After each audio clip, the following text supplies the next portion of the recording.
আসসালামু আলাইকুম friends, welcome back to programming kit. এই ভিডিওতে আমরা আরও একটি লারাভেল টিপস বা ট্রিক্স যেটাই বলো না কেন শেয়ার করব। সো চলুন শুরু করি। সো এই ভিডিওতে মূলত আমরা কুয়েরি কীভাবে আমরা রিইউজ করতে পারি বা কাস্টম লজিক লিখতে পারি একটা কুয়েরি এক্সিকিউট হওয়ার মাঝখানে। জাস্ট একটা মডেল ইনিশিয়েট করে এরপর কিছু লজিক, এরপর লাস্টে গেট করব। সো এরকম কিছু একটা দেখানোর চেষ্টা করব। সো চলুন শুরু করি, আশা করি আপনাদের পছন্দ হবে।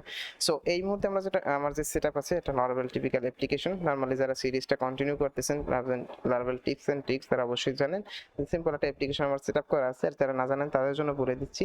সিম্পল বেসিক একটা লারাভেল অ্যাপ্লিকেশন। আমি শুধুমাত্র ইউজার টেবিলটা যেটা আছে ডিফল্ট ইউজার টেবিল, সেখানে কাস্টম দুটো ফিল্ড এড করছি আর জাস্ট ফেকার দিয়ে কিছু ডেটা জেনারেট করতেছি। সো গাইস, আর এখানে আমার একটা রাউট আছে ইউজার্স নামে, আর যে রাউটে আমি ইন্ডেক্স কন্ট্রোলারের ইন্ডেক্স ফাংশন থেকে জাস্ট এখান থেকে ইউজার রিটার্ন করতেছি। সো এবার আমরা করতে কি চাচ্ছি, মনে করুন আমাদের একটা এই ইউআরএল যেটা আছে আমরা যেটা লাস্ট ভিডিওতে ভিজিট করতেছিলাম এখানে। সো এখানে মনে করুন যে আমরা এইভাবে এরকম ডেট দিব, যে ডেট ইজ ইকুয়াল টু যে কোনো একটা ডেট দিব। ওই ডেটের আমাদের রেজিস্টার করা অ্যাক্টিভ এবং ইনঅ্যাক্টিভ ইউজার গেট করব। সো এটা আমরা কিভাবে অ্যাচিভ করতে পারি? ফার্স্টে অবশ্যই দুটো কুইরি রান করে না, যে কোনো একটা কুইরি রান করে, যাতে আমাদের দুটো কুইরি মানে কুইরি ম্যাটার করে না, জাস্ট আমাদের জিনিসটা আনতে হবে ওই ডেটের উপর বেস করে অ্যাক্টিভ ইউজার এবং ডিঅ্যাক্টিভ ইউজার। তবে মাঝখানে আমাদের জাস্ট ডেট দিয়ে লজিক লিখতে হবে। সো এটা সেম, আমি একটা সিনারিও দেখাবো, এটা অন্য কাজে ব্যবহার করা যেতে পারে, কোনো সমস্যা নেই। সো চলো শুরু করি। সো প্রথমেই আমাদের যেটা করতে হবে, ফার্স্টে যেহেতু আমরা কুইরি নিয়ে কাজ করবো, আমি এখানে ভেরিয়েবল নিব। কুইরি কিভাবে আসলে মডেলের মাঝখানে ম্যানিপুলেট করতে হয়, আমরা কিন্তু জাস্ট বলতে পারি ইউজার মডেল দিয়ে ডাইরেক্ট কল করতে পারি where created date is equal to this and active or deactive, solid দুটো কুইরি রান করতে পারি। কিন্তু আমরা চাচ্ছি একটা কুইরি ইনিশিয়েট করে মাঝখানে লজিক ইমপ্লিমেন্ট করে কিভাবে লাস্টে ডেটা গেট করা যায় সেটা দেখার চেষ্টা করব।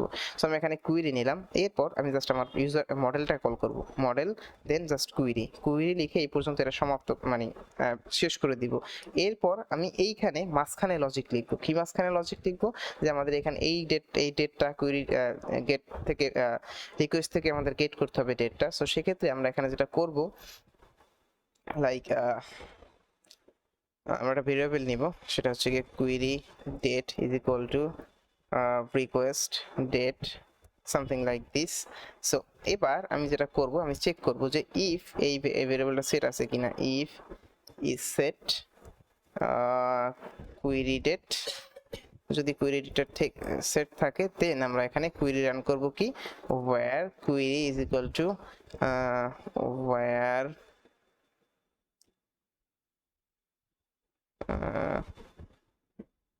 created as is equal to query date। এবার এখানে এটা শেষ। আপনারা লক্ষ্য করেন আমরা কিন্তু এখানে গেট করি নাই, অর্থাৎ কুইরি এখানে শেষ করি নাই, জাস্ট এখান থেকে কুইরিটা ইনিশিয়েট করছি।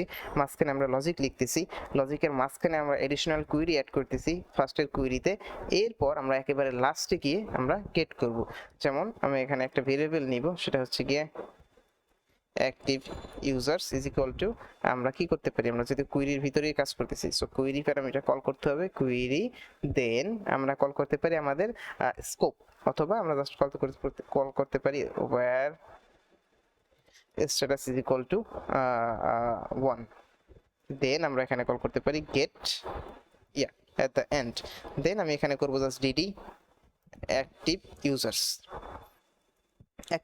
সো এবার যেটা আমরা দেখবো, ফার্স্টে আমাদের এখান থেকে রান হবে, কুইরিটা এখানে ইনিশিয়েট হবে, এরপর আমাদের এখানে লজিক ইমপ্লিমেন্ট হবে, ইমপ্লিমেন্ট করার পর লাস্টে গিয়ে আমাদের অ্যাক্টিভ ইউজারটা গেট করবে। সো আমি যেটা করবো, এখান থেকে যে কোনো একটা ডেট চুজ করি, যেটা আজকের ডেট দিস অন, যাতে আমাদের কিছু ডেটা থাকে। এরপর just replace this on and hit enter. এবার আমরা দেখতে পাইতেছি আমাদের এখানে এমটি আসতেছে। ওকে, এমটি আসতেছে এর কারণ হচ্ছে কি, মেবি আজকের ডেটে কোনো ডেটা নাই, or I just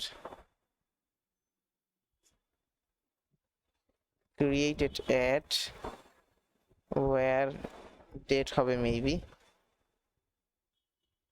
আমাদের ডেটা কিন্তু চলে আসছে। আমি extremely sorry for the Seely mistake, it's happen sometime. আপনারা দেখতে পেতেছেন আমার কিন্তু এখানে ডেটাগুলো চলে আসতেছে। সো এখানে কিন্তু আমরা জাস্ট ডিডির পরিবর্তে যদি আমরা এখান থেকে রিটার্ন করি, সেক্ষেত্রে আমরা দেখতে পাবো, let's see. Return active user, so reload active user কিন্তু আমাদের এখানে চলে আসতেছে। কিন্তু আমাদের তো একটা না, আমাদের লাগবে কি, আমাদের লাগবে অ্যাক্টিভ ইউজারও গেট করা এবং ইনঅ্যাক্টিভ ইউজারও গেট করা। আর আমরা নতুন কুইরি ইনিশিয়েট করবো না, সেম কুইরি যেটা করে আসতেছি সেটার ভিতরেই অ্যাপ্লাই করব। আর এখানে এখানে কিন্তু খুব ইজি একটা ব্যাপার, আমরা কিন্তু এত কিছু না করে জাস্ট এই আপনারা বলতে পারেন যে ওয়্যার ডেট দিয়ে তো এই ওয়্যারের আগে আর একটা অ্যাপ্লাই করে দিলে হয়ে যেত। কিন্তু চিন্তা করুন আপনার এখানে ডেটের পরিবর্তে আপনার এখানে আরো অ্যাডভান্স কিছু কমপ্লেক্স ক্যালকুলেশন লাগবে, সেক্ষেত্রে আপনি কি করতে পারেন, সো এরকমের আপনি একটা প্যারামিটার একটা ভেরিয়েবলের ভিতরে জাস্ট কুইরি ইনিশিয়েট করতে পারেন। এরপর আপনার যত প্রকার ক্যালকুলেশন লাগে আপনি ক্যালকুলেশন করতে পারেন। এরপর ওই কুইরির ভিতরে এডিশনাল কুইরি একটা করে একটা যত লাগে আপনি অত অ্যাড করতে পারেন। একেবারে এন্ডে গিয়ে আপনি গেট করতে পারেন, এইভাবে আপনার ডেটাগুলো আনতে পারেন। সো আমি আবার ফেরত যাব ডিডিতে, ডিডি অ্যাক্টিভ ইউজার্স। আর এখানে আমরা এই অ্যাক্টিভটাকে এটাকে আমরা কল করতে পারি জাস্ট অ্যাক্টিভ, যেহেতু আমাদের লোকাল স্কোপ ডিফাইন করা আছে আমাদের মডেলের ভিতরে, এই যে অ্যাক্টিভ এন্ড ইনঅ্যাক্টিভ। সো যারা স্কোপ সম্বন্ধে জানেন না, আপনারা আগের ভিডিওটা দেখতে পারেন, আগের ভিডিওতে আমি লোকাল স্কোপ নিয়ে কাজ করে আসছি। সো এবার যদি লক্ষ্য করুন আমাদের কিন্তু এখানে ডেটাটা আসতেছে, আমাদের এখানে দেখতে পারতেছেন আমাদের 36টা ডেটা আসতেছে এখানে। সো এবার আমাদের কাজ হচ্ছে গিয়ে আমাদের ইনঅ্যাক্টিভ ইউজার গেট করা। সো আমি এখানে আরেকটা ভেরিয়েবল নিব অ্যাক্টিভ ইউজারের পরে, আমরা কল করব এটাকে ইন অ্যাক্টিভ ইউজার, এবং এখানে এটা স্কোপটা কল করতে হবে আমাদের ইনঅ্যাক্টিভ স্কোপ। এবার আমাদের এখানে করব আমরা দুটো variable, what happening to me,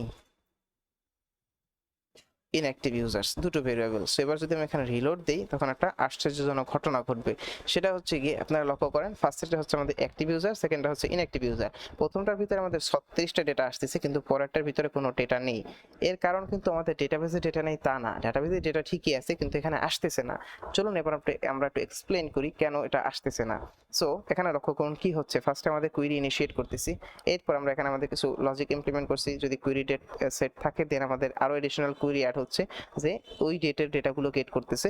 এরপর কিন্তু সব কিন্তু এই কুইরি ভেরিয়েবলের ভিতরেই হচ্ছে, কোনো কিন্তু চেঞ্জ হচ্ছে না। সেখানে এডিশনাল কুইরি ভেরিয়েবলের ভিতরে স্টোর হচ্ছে। এরপর যখন আমরা অ্যাক্টিভ ইউজার ক্রিয়েট করতেছি তখন কি হচ্ছে, তখন হচ্ছে এই কুইরি ভেরিয়েবলের ভিতরে আমাদের এখানে এই পর্যন্ত কুইরি কিন্তু দুইটারই সেম, অর্থাৎ অ্যাক্টিভ ইনঅ্যাক্টিভের জন্য এই পর্যন্ত কুইরি কিন্তু দুইটার সেম। শুধুমাত্র এই ভেরিয়েবলে আমাদের অ্যাক্টিভ ডিঅ্যাক্টিভ যেটা কুইরিটা এখানে ইন্ডিভিজুয়ালি চেঞ্জ হচ্ছে। সো এই পর্যন্ত কুইরি ভেরিয়েবলে যা থাকতেছে দুটোর জন্যই সেম। কিন্তু অ্যাক্টিভ ইউজারে এসে কিন্তু এই কুইরি ভেরিয়েবলের ভিতরে আরো অ্যাড হচ্ছে, যে অ্যাক্টিভ অ্যাড হচ্ছে, যেখানে আমরা অ্যাক্টিভের স্কোপ দেখলে পাবো যেখানে অ্যাড হচ্ছে where status is equal to 1। So এই পর্যন্ত আসতে আসতে আমাদের এই কুইরি ভেরিয়েবলের ভিতরে কি কি কুইরি অ্যাড হচ্ছে, first where date is equal to this one, then status is equal to 1। এরপর যখন ইনঅ্যাক্টিভ ইউজার খুঁজ করতেছে সেম কুইরি ভেরিয়েবল দিয়ে, তখন হচ্ছে কি স্ট্যাটাস ইজ ইকুয়াল টু 1 একবার অ্যাড হয়েছে, এরপর আবার অ্যাড হচ্ছে where status is equal to 0। So একবার স্ট্যাটাস ইজ ইকুয়াল টু 1, একবার স্ট্যাটাস ইজ ইকুয়াল টু 0, যেহেতু আমরা সেম ভেরিয়েবল নিয়ে কাজ করছি এই জন্য অ্যাক্টিভ ইউজার আসতেছে। কিন্তু অ্যাক্টিভ ইউজার আসার পর ওই অ্যাক্টিভ ইউজারের ভিতরে আমরা ইনঅ্যাক্টিভ ইউজার খোঁজ করার চেষ্টা করছি, সেক্ষেত্রে তো অবশ্যই অ্যাক্টিভ ইউজারের ভিতরে ইনঅ্যাক্টিভ ইউজার পাবে না, সেই জন্য এখানে আমাদের এমটি অ্যারে রিটার্ন করতেছে। এর সলিউশন কি, এর সলিউশন যদি আমরা থিঙ্ক করি, আমাদের এই পর্যন্ত কিন্তু দুইটার কোয়েরি সিমিলার, এই পর্যন্ত দুইটার লজিক একই থাকবে। তো সেই জন্য আমরা যেটা করতে পারি, যখনই আমাদের অ্যাক্টিভ ইউজার গেট করা শুরু করব তখন যদি আমরা এই কুইরি ভেরিয়েবলটার একটা ইনস্ট্যান্ট ক্লোন করে রাখতে পারি, সেক্ষেত্রে কিন্তু মানে যেটা হবে, এখানে এই কুইরিটা নিয়ে এখানে আমরা বললাম যে এখানে ক্লোন কুইরি দেন আমাদের স্ট্যাটাস, এরপর আমরা ইনঅ্যাক্টিভে গিয়ে আবার সিমিলার এটা এখান থেকে ক্লোন করব, এরপর শুরু করব, আমরা অ্যাকচুয়ালি ভেরিয়েবলে কাজ করব না।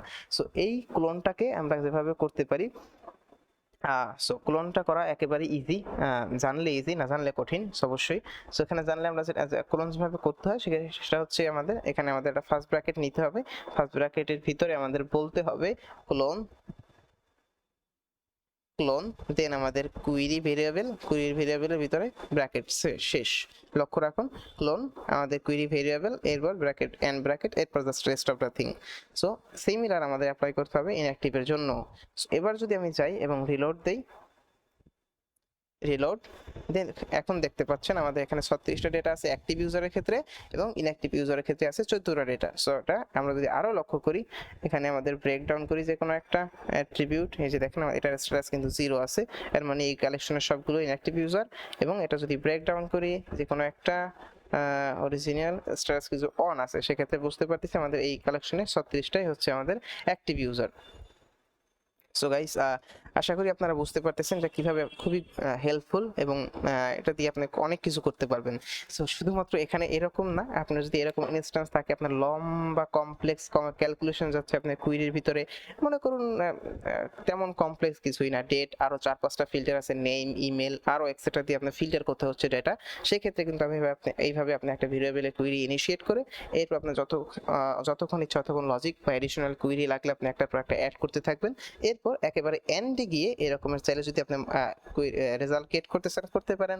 আর এইখানে যেটা আমরা দেখলাম যে কিভাবে ক্লোন বা রিইউজ করতে হয়, সিমিলার ফ্যাশনে আপনার যদি এডিশনাল ডেটা লাগে সিমিলার কুইরি থেকে আপনি এরকম ক্লোন করে ডেটা গেট করতে পারেন।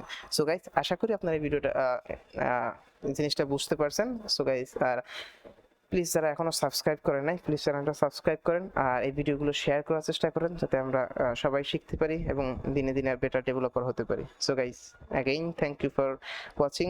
এই ভিডিওটা এই পর্যন্তই। আল্লাহ হাফেজ।